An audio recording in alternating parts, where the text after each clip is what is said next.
c'est la clé là, il y a tous les dossiers, le film, les discours de Sonko et tout. Merci. Bien, merci. Merci, bonne journée.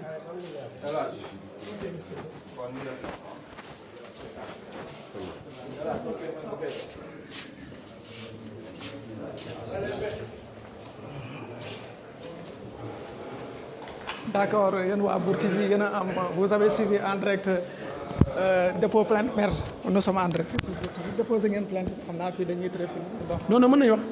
fii maa ko moom sama fii su tribunal fi lay liggéey.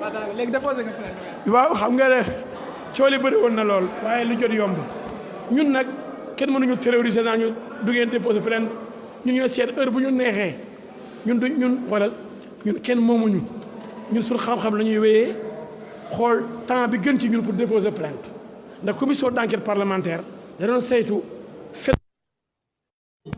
fen yu rëy yooyu nag dañu bëggoon assemblée wane ko ba xam ni waa ji fen na ba nëpp comme fen na ba nëpp li des mooy nag ñu jóg nag jébbal yoon nag fen wu rëy woowu nag ni lii yàq deru nit la moo tax sa waaye tiit dem Casamance naan Casamance dal ci Sénégal bëgg a taal réew mi loolu nag du ko ci tere génn fen sa fen wu rëy bëgg a taal sa réew ndax yow doo patriote wala may dégg nga patriote yow yaa gën a xam ni yow sa bopp escroc nga. wan ñu plainte plainte bi nag mu ngi nii plainte baa ngi nii ngeen ko filmé plainte baa ngi nii mu ngi nii Mamour Diallo contre Ousmane Sonko gis ngeen casier procureur tey le 15 octobre numéro 16 300 lan le 28. waaw 328. procureur de chargé de ko le 15 octobre 2019 muy tey. affaire monsieur Mamour Diallo Ousmane Sonko. matagul 2 minutes. plainte contre Ousmane Sonko déposé à l'Assemblée nationale demeurant à Dakar cité Keur Gorgui. D'ordre et pour compte de monsieur Mamadou Mamour Diallo inspecteur des impôts et domaines demeurant à Dakar. Les avocats sous-signés ont l'honneur de vous exposer ce qui suit. Voilà après ñu lim yëpp mooy lu ñu liir yëpp jarul liir yëpp mais wan nañu ba ci suuf. wane nañ fen yim fen yëpp depuis le 13 octobre 2018 mu ngi fen rek ñu bàyyi ko muy fen rek xam ni dëgg mooy mujj ñu bàyyi ko muy fen rek ñu wane bis yi fii yëpp dëgg muy fen rek ba yegg si ci 12 octobre bi mu ngi nii. alors yooyu yëpp c'est des allégations mensongères ñu wane article de loi yi kon ñu ne monsieur Ousmane Sonko mu ngi nii. entre vos mains des infractions susvisées et sollicite qu'il vous plaît faire diligenter une enquête rigoureuse pour que justice soit faite. Dans cette attente, je vous prie de croire monsieur le procureur de la République à l'expression de nos salutations respectueuses.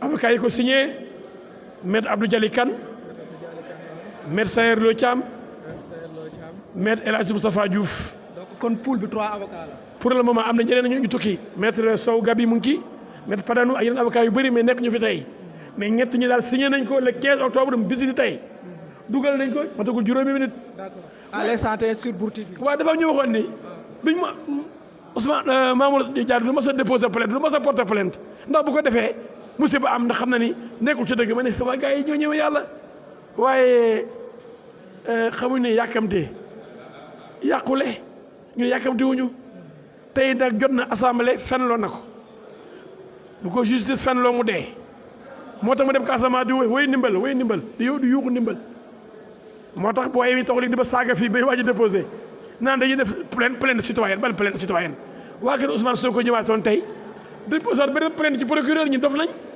ñi mën a tamit téye seen bopp ànd tamit seen sago di ma saaga waaye wax ji bon dëkkul fa mu jëm fa mu jógee la dëkk bàyyi naa leen ko mais man nag dama leen yëgal kenn mënu ma xooxatal seen saaga yooyu saaga leen ndax ay dof ngeen saaga leen ndax ay jaam ngeen ndax jaamu Ousmane Sonko ngeen taalibe Ousmane Sonko ngeen. ma xool les infractions visées. waaw dafa am première infraction yi ndax plainte yi dañuy tegalante am na yeneen yu ñëw. yéen waa Mbour TV yéen a am exclusivité bi. par étape la première plainte yi dañoo jëlagum diffamation et injure publique.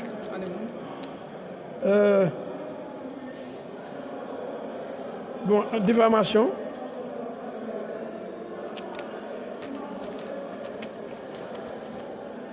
attendu que l'ensemble de ces faits sont constitutifs des délits de diffamation et d'injure publique prévus et réprimés par l'article 258 du Code pénal qui dispose que et pour l'injure, toute expression outrageante, tout terme de mépris relatif ou non à l'origine. Et là, il a toujours taxé le gars d'escroc, d'escroc et de voleur. Donc, moi, il m'a fait commettre un faux dans un acte d'acquiescement après vous savez 14 milliards de deniers publics. Tu as vu? Donc, lépp leer na nee na fii escroc et voleur de haut vol donc lépp mu ngi fii. L'auteur des écrits incriminés a entendu sa raison valable, porter atteinte à la dignité et à l'honorabilité du plaignant et du même coup a entendu mettre au néant la carrière politique du monsieur Mamour Diallo en la présentant aux yeux du public sans périphrase ni aucune forme de prudence comme un escroc patenté et un voleur de haut vol. Et en soustrait frauduleusement l'argent public à concurrence de la somme de 94 milliards. Extrêmement grave. yàqu deru nit mënul weesu lii mais Sonko moom jeexal na ba yeboo dem tëri ndax politicien boo xam ne ci fen nga nar a sukkandiku pour jël réew ci sos ñeme yàlla preuve yaa ngi nekk du wax dëgg ci ba du mës a génn firnde nag bala may dee mu naan juge bi laay nekk ba ooma teg nañ ñu def Sénégal yi comme jànguñu droit ñu bëri xamuñu dara ci droit foog ni juge bi fa la ñu war a joxe seulement ay preuve waaye fa nga taxaw kay place de l'Obélisque naan xam naa compte bancaire ba xam naa 46 milliards yi ca dugg mën nga génne preuve yi ndax wax nga ba pare waaye rek moom dafa teg ñëpp dof bu Sénégal am na ay dof gaa waaye ñëpp dofuñu nag heureusement. ñu dem ci confrère ma ne ñu dem ci suuf. presse baa ngi lay xaar je pense que léegi man la. ok merci beaucoup kon gars yi di ngeen ko gisee noonu maître El Hadj Diouf moo ngi noonu déposé na plainte moo ngi waaj déclaration avec la presse et yéen vous qui suivez Bour TV vous avez l'exclusivité c'est à ngeen dépôt plainte bi fii ci parquet déposé na ko day dul xaw a làqatu wala ci gendarme bi di defal bagage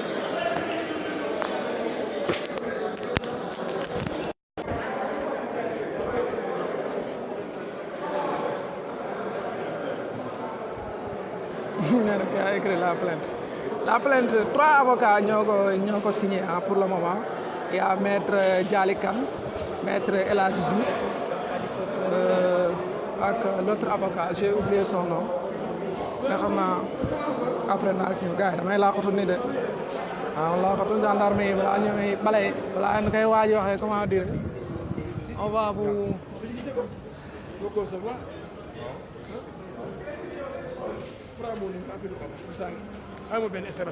tu viens me voir après. Ok, PTP France la. nee na PTP France. Après nga oma. à PTP France. 739. 49 30. 30. waa ji de daf ñuy bale nu mu koy waxee sax de débrasser sama waajaa ngi nee na je vais vous débrasser ma nëbbu sama caméra bi voilà moom may débrasser. waaw pare nga wax déposé naa pare. Très bien mon cher, tu as bien agi. Merci. ñu dañoo réew ba nga ma dóor. Bon, ça y est. Maintenant, ça y est. La plainte est déposée en bonne et due forme.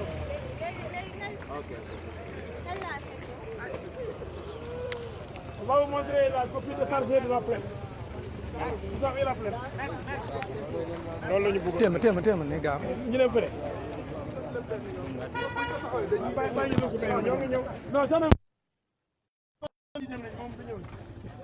c'est pour la sécurité publique quoi.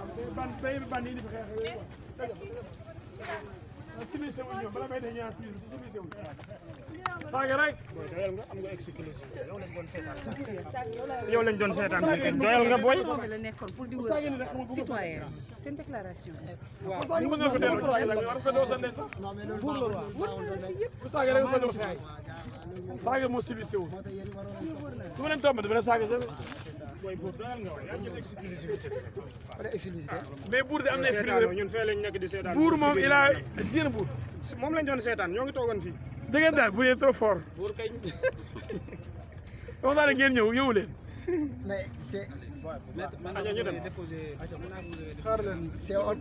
ñëpp ñëw parce que du ma ala Sénégal voilà, c'est ça. C'est on arrière. léegi la ñu ne ma ne Sénégal dafa tardé mënu ma on arrière au moins qui est petit-fils du dernier roi du Saloum aussi. Hein. Il est arrière petit-fils du dernier roi du Saloum aussi. Hein. donc c'est mon petit-fils c'est qui Ah oui, le bourg là. ah oui lui c'est le bourg et puis il est aussi bourg de Macky Sall Mais là effectivement. bourg Guédé là-bas Bourg Guédé, oui.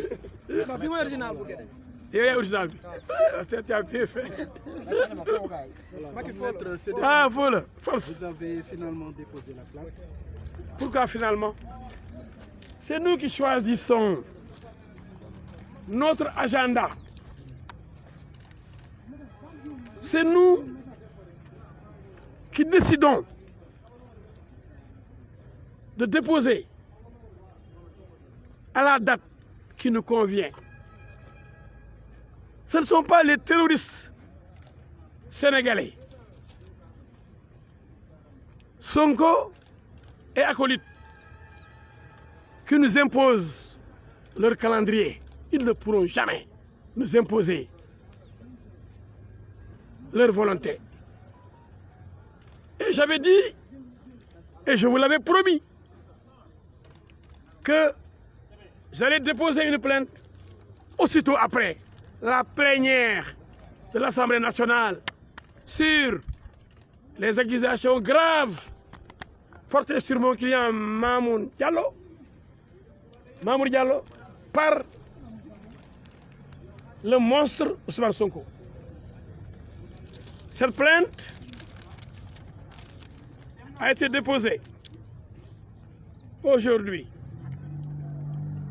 adressée à monsieur le procureur de la République, près du tribunal de grande instance de Dakar. C'est notre jeune confrère Abdou Dialikan qui était chargé dans son cabinet donc, de faire donc, le papier. Mais ce sont tous les avocats qui ont signé la plainte. Parce qu'on ne va pas voir tout le temps El Hadji prendre les devants. Il faut aussi démocratiser et associer les autres. Et vous avez vu que la plainte a été signée le 15 octobre 2019 par M. Abdou Dialikan, M. Sayer Locham et M. El Hadji Moustapha Diouf, votre serviteur. D'accord? On avait cité Maître de nous comme étant. Oui, il y a d'autres avocats, il y a même M. Gabi Sow. Il y a d'autres avocats qui viendront s'ajouter au collectif.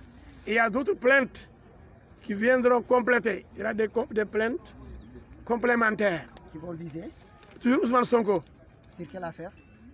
94 milliards de mensonges. Je l'avais intitulé cette affaire les 94 milliards de mensonges, vous vous rappelez? Ça fait presque un an, hein? Vous vous rappelez? Mais je ne mentais pas parce que moi je ne mens pas. Je le jure sur le Coran. Personne, ni Mamour Diallo, ni Macky Sall, c'est moi. Elle a perdre ma dignité jusqu'à mentir. Pour le mensonge est le plus gros péché pour les musulmans. Écoutez, la plainte a été déchargée par le parquet le 15 octobre 2019. Il y a de cela juste, je pense, 15 minutes. Il était 14h05, 14h10 je crois. 13h, oui, 13h05. Maintenant il est 13h20. Ça fait 15 minutes, un quart d'heure. Déchargé sur le numéro 16 328, je crois. Et, monsieur le procureur a été saisi des délits de diffamation et d'injure publique pour le moment.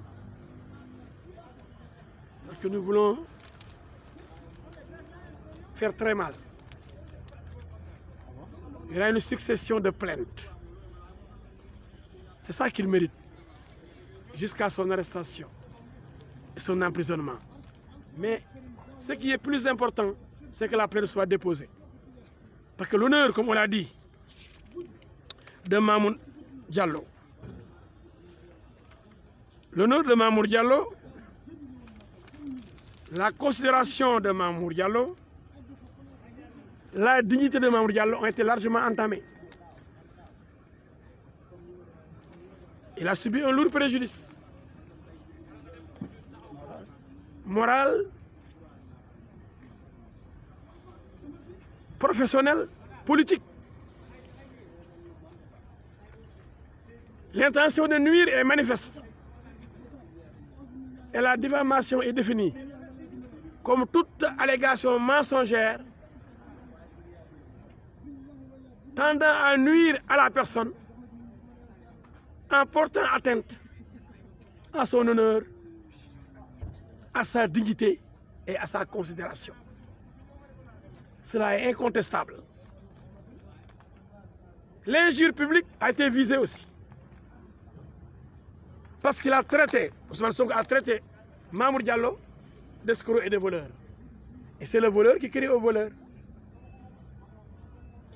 Comme vous le savez, c'est lui qui cherchait la somme faramineuse de 11 milliards 280 millions sur ces 94 milliards. Et il a dit dans le film qu'on a produit, qui vous a été distribué, il a dit que ce n'est ni technique ni judiciaire. Je les tiens par leur forfaiture. Ma présence va les dissuader, ils vont payer. Vous avez vu le film de ce faussaire, de ce voleur, de cet escroc, de ce menteur. Et il dit qu'il n'était pas dans le dossier. Maître, qu'en est-il du délit de diffusion de fausses nouvelles? Vous en avez parlé tout à l'heure, mais oui. Apparemment ça ne figure plus. Donc... Ça viendra. Je vous dis que d'autres plaintes viendront. Celle-là complémentaire, au fur et à mesure, des plaintes vont tomber. Aujourd'hui, ils ont déposé une plainte ridicule. Après avoir saisi le procureur, le juge. Chez eux, c'est le désordre total. Tantôt c'est le procureur, tantôt on dit c'est le procureur du président Macky Sall, donc on lui fait plus confiance. Tantôt on dit mes preuves, je ne les donnerai qu'au procureur. J'attends qu'on m'appelle. Après on dit je vais chez le juge d'instruction. Alors qu'il n'a même pas le droit de saisir la justice pour réclamer des deniers publics. C'est parce que c'est un ignare que l'homme est nul. Parce qu'à force d'être obsédé, passionné, on perd la raison. Et donc, comment ça s'appelle encore? Le jeune Sonko. Le jeune Sonko. Jamais vu dans ce pays. Son départ, comme vous le savez, l'avocat de Mamour Diallo, votre serviteur, El Hadji Diouf. Maître, pourquoi avez-vous gars yi bu leen fàtte abonné wu si la page Facebook bournews.net puisque Marc dafa bloqué la page Bourguédé, moo tax je fais le live sur mon profil Bour le Roi. Abonnez-vous sur la page bournews.net, page Facebook bournews.net pour que prochainement su ma Marc bloqué Bourguédé ñu mën a def live bi fële bournews.net. Merci beaucoup. Ce sont des avocats qui ont leur stratégie, qui ont agi en avocat et non en journaliste ou non en mécanicien. C'est des professionnels, des hommes de l'art qui ont décidé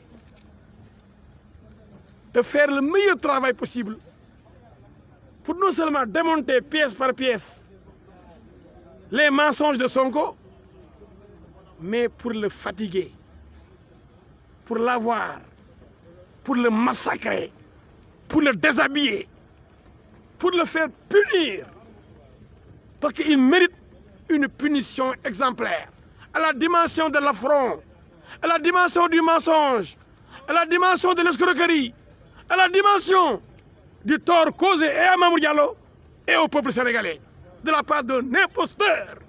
Sonko est un véritable imposteur. C'est les mêmes dire que c'est un criminel, parce que ce qu'il a commis est un crime. Un crime, pourquoi? Il a trouvé un homme qu'il a accusé d'avoir détourné 94 milliards. Il n'y a pas plus criminel que de tuer cette personne. C'est une façon de tuer une personne, de porter atteinte à sa carrière. Mon client m'a dit. Non, non, Bour yu bëri na ne bournews.net bi yaa mon logo de télévision. Sa fille, qui est étudiante à l'extérieur, lorsqu'elle a appris la nouvelle, est tombée en syncope. N'a pas pu terminer ses examens. Elle était en pleine période d'examen. Et elle a échoué, elle n'a pas pu continuer quand elle a vu que son père est accusé d'avoir détourné 94 milliards. Et Sonko l'a dit à la place de l'obélisque devant des milliers de personnes. Et devant ces milliers de personnes, il n'a pas apporté la moindre preuve. Mais Sénégal moo neex. Sénégal moo neex. mujj ngeen porté plainte. ah oui ñu ngi koy soog a bëgg a def nag parce que ñu nag Sonko moomu ñu nag ak ay nitam ñu toppoon sonal ñu lool naan ñu waaye yéen bu ngeen ñëwee porté leen plainte yemewu leen ko d'ailleurs Mamour Diallo du mas a porté plainte du mas a dem ci yoon ndax ñemewul yoon ndax bu fa demee dañ koy tëj ma ne waaye xoolal ma kii yeb na Sénégalais yi dafa teg Sénégalais ay dof yow nga tooñ jàmbur porté gul plainte nga ko boo porté plainte dañ lay tëj yow ne toojee nit ba pare kooku bu demee di jooytu ci yoon moom ñu tëj ko wax nga wax da yenu maanaa waaye nag comme Sonko daa am ay taalibe yu bëri ci réew mi am na ay jaam am na ay taalibe am na ay dof comme Boko Haram ña fa nekk yëpp ay dof lañ waaye Boko Haram jaral leen ñu taal seen bopp dee reyaale ay nit loolu la bëgg a def de dafa bëgg di taal seen bopp reyaale ay nit mu benn lañu ndax fen yu rëy yi ay xale yu xamul dara gis nga leen tey ci suba ñëw di ba saaga ñooñu lay àndal ñuy saaga nit ñi kuri Sonko lii rek ñu dal sa kaw ba fi mu nekk nii il faut nga am fit comme El Hadj Diouf il faut nga am fit dëgg comme El Hadj Diouf pour mën a dégg waa kër Sonko yi ndax dañoo terroriser réew mi yëpp waaye man na loo ma gën a saaga loo ma gën a yàq lu mel ne xeme ma gën a dëgër gën a jàll yow dox ci sa kaw dóor la ren di la jàll moo tax maa ngi koy bëgg a rey fi mu nekk nii. ñaari ponk yi yeneen yi da ngeen koy bàyyandi ba ci kanam ñaari ponk yi lan la. ñaari ponk yaa ngi nii ren di xuuxaan sumi ngemb dane woon Mamour Diallo du ma sa porte plainte du ko ma sa yóbbu ci yoon bu ma feneen yéen ñëpp may naa la ngeen mais da ngay fen parce que man nu ma wax dama ko gëm te yéen toog ngeen ku ci nekk yéen dégg waa kër Sonko yi moom bërki démboo ñaar rek ci tey rek ñu ngi waxee léegi nii ci kii bi Facebook bi di duñ mos a déposé plainte ma ne waaye ñii moom est-ce que ñii xaar nañ seen bàmmeel te ñu dañuy fen ba fekk na ngay lekk ceeb ñu ne doo mos a lekk ceeb ngay lekk subu kànje ñu ne kii du lekk subu kànje nga tiir subu kànje bi xëy ci kànje gi tiir bi ñu ne non li du subu kànje li sombi la moo tax danaa leen wane seen fen yu rëy yi ak seen ñàkk fayda topp ab dof mel ni dof comme moom nekk ay jaam ak taalibe Sonko léegi mu ñëw fen wu rëy lu toll juróom-ñeent fukki milliards ak ñeent boo ko jël Sénégal dañ lay rey bëggoon réew bi tàkk xam ne loolu mënul am mu ne Mamour Diallo ko sàcc buñ gëstoo da ngeen sa waay kay juróom-ñeent fukki milliards ak ñeent yooyu nga xam ne kenn fay ko da cee bëggoon am 11 milliards 12% da ngeen sa waay mu sàcc la man xaw ma sàcc la bu yàgg de depuis affaire pétrole bi li muy coow moom jàngul pétrole de liggéeyul ci pétrole de xamul dara ci pétrole de waaye daa muus xam na ne pétrole daa bëri xaalis mu ne pétrole yi ci àdduna bi bu ngeen ma joxee xaalis ma campagne Sénégal bu ma gajee jël réew mi nangu pétrole bi ci ñi ko yore di jox leen ko yéen ñooñu financé ko kii mooy escroc mooy Tullow Oil li ci des diffamation yàq deru Mamour fenal Mamour sosal Mamour góor goo xam ni dëgg-dëgg liggéey rek la xam nga taxaw yow yore sa lam yu rëy doomu jàmbur la am na ndey am na baay am nay doom am na jabar ngeen yegg ko lu mel ni xamee naan dafa sàcc juróom-ñeent fukki milliards ak ñeent nekkete yow fukki milliards ak benn nga bëggoon bëgg koo pousse gouvernement bi ñu kaa fay nga empoché 11 milliards mun dem campagne électorale. lan moo waral ngeen xaar yéen a denc yeneen. non dama ne boo leen demee ci Facebook bi da ngeen di bind Facebook Bour Guédé bournews.net di ngeen gis sama logo micro bi moom laa def si profil page bi ngeen abonné wu ci page bi comme que prochainement si marque su ma bloqué ma defar leen foofu live bi mu gën a am large diffusion merci beaucoup. ñun heure bi ñu neexee la ñuy porter plainte ndax assemblée buy gëstu te pareegul bu dee dañu bëgg lu leer rek dañ koy bàyyi mu gëstu ba pare man sax déwén jaru ko parce que lii muy wax ay fen la jarul gëstu bañ gëstoo it fen yi lañ gis.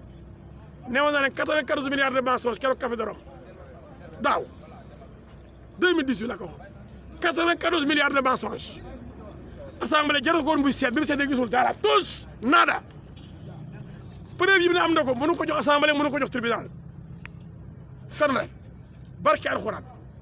barke alxuraan fen na ba lépp xale boobu du mës a génne firnde fu Mamour Diallo jëlee merci beaucoup merci beaucoup Cheikh Diaw voilà boobu mooy lien baa ngi noonu ci suuf bournews.net abonné wu leen foofu comme ça prochainement bu ma marque bloqué ma defal leen seen live ci page bi foofu et puis pour plus d'information aussi. ñun suñu stratégie avocat yi dañ ni bu ñu boolee yëpp joxe ko day yomb ci moom mais bu ñu ko ooyee muy si ji ba pare foo ne nag jeex na ñu ne kaay am na bu des bu paree ñu ne ko déedéet am na beneen bu des di ko roof à dose xoolal xam nga di ko roof ndànk noonu xam nga di ko piqûre par benn xam nga li ñuy wax mourir à petit feu di ko bàyyi rek mu sukuraat ndànk-ndànk rek xam nga dee bu sedd mu dee bu gaaw gën a neex waaye dee boo xam da ngay toog ay ati at di sukuraat jëli yoo xam ne parce que fen wi dafa rëy ba nga xam ne buñ ko entendre ci benn nii rek muy sedd day yomb buñ ko roofee bii ba mu ñëw wusi yu roof ko bu gën a garaaw ñëw wusi xëy na boobaa ñëpp ko ci kaso bi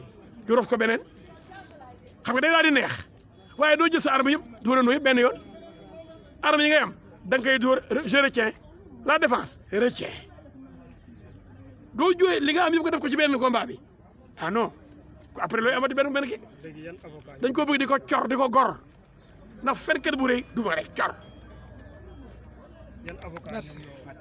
waaw gis ngeen nag plainte baa ngi nii. tàng ko recevoir fukki fan ak juróom ci weeru octobre muy tey waaw mu ngi nii. non. léegi Mamour Diallo contre publicité sa laay bëgguma di def live ci profil bi. léegi avocat yi la profil bi c'est personnel quoi. avocat yaa ngi nii page bi mooy public quoi moo tax ma bëgg. parce que man kenn rek du ma ci nekk day mel ne man rek maa koy xeex. profil moom c'est ma. fekk nag avocat yu bëri am na ñeneen ñu des am na avocat yi dañu war a ñëw. en personne mais maître Abdou Dialy Kane. mais pour la page Bourguédé bournews.net Maître moom c'est El Hadji pour Moustapha Diouf le royaume et les citoyens. c'est pour Maître vous mieux Sayer servir. signature yaa ngi ne tampon yaa ngi ni ñetti avocat yi ci des na maître Padenou maître Gabi Sow ak yeneen avocat yi war a ñëw daanaka jege nañ fukk rien que pour rek bokk ci rek li nga xam ni yàlla def ko santaane mooy toroxal seetaane moo ñu tax a jóg toroxal seetaane rek ndeysaan toroxal seetaane rek. D'accord, merci Omar Bandia. Comme tu dis, c'est pour plus de live, plus d'informations et tout ça. Moi, je vous invite à s'abonner ci page Bourguédé bi bournews.net. Comme que Marc daf ma yab chaque semaine mu bloqué ma kay semaine bi stop mu débloqué ma Bourguédé bi moom xaw ma ku koy signalé waaye mais war na ko bàyyi parce que askan bi la fi nekkal. allo. oui ça va. Pat du ma noppi signal bi ngeen di bàyyi sama nijaay Bas nee na dañ may débarrassé xaw ma na wax ak gars yi ñu bañ maa signalé moo gën waaw. gars yi c'était ça la plainte des avocats de Mamour Diallo contre Ousmane Sonko c'est toujours dans l'affaire des 94 milliards xam naa nous vous donnons rendez-vous très prochainement inchallah rabbi pour plus d'informations. Mais en attendant, n'oubliez pas de vous abonner sur la page Bourguédé, bournews.net. Parce que Bourguédé bi moom dañ koy signaler rek marque di ma bloqué rek. waaw on a vu la plainte xam naa léegi nii naa leen photo plainte bi après envoyé leen ko naa photo plainte bi incha allah dinaa def capturer tout ça naa leen ko jox. incha allah rabbi vous aurez la plainte tout à l'heure.